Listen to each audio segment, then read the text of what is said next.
રહ્યો છે ત્યારે રામનગર ખાતે ભગવાનના મંદિરમાં ધોળા દિવસે ચોરીની ઘટના બની હતી તો ચોર સીસીટીવીમાં પણ કેદ થયો હતો।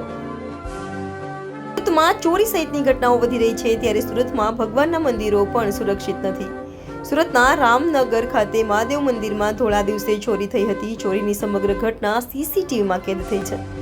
સીસીટીવીમાં દેખાતા વ્યક્તિ દ્વારા મહાદેવ મંદિરમાં ચાંદીના નાગની ચોરી કરાઈ હતી તો સ્થાનિકો દ્વારા તપાસ કરાતા થોડા દિવસ પહેલા નજીકના આશ્રમમાં પણ ચોરી થવાની માહિતી મળી હતી।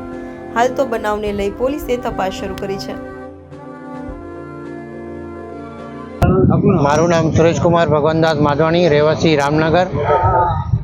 આપણે રામનગરમાં આવેલું નીલકંઠ મહાદેવ મંદિર એસએમસી ગ્રાઉન્ડની સામે આપણે બધા દર્શન કરવા ગયા તો જોયું નાગદેવ બાબા નાગદેવ મહારાજ નહીં હતા, શંકર ભગવાનની મંદિરની ઉપર લુંગની ઉપર। તો અમે લોકોએ આ વિડીયો અમે ગ્રુપમાં ફેર્યું અને અમારું રામનગર ગ્રુપ છે એમાં ફેર્યું તો એક મેસેજ આવ્યું કે ટેવરામ આશ્રમમાંથી 4 દિવસ પહેલાં કોઈ આજ ભાઈ ચોરી કરી ગયો છે છત્ર। આપણે આ વિડીયો જોયા કરાયો પછી પોલીસને ફરિયાદ કરી કે ભાઈ આ માણસ જલ્દીથી જલ્દી પકડાય, બીજા મંદિરોમાં ચોરી ન થાય। ઓમ શ્રી સતનામ સાખી।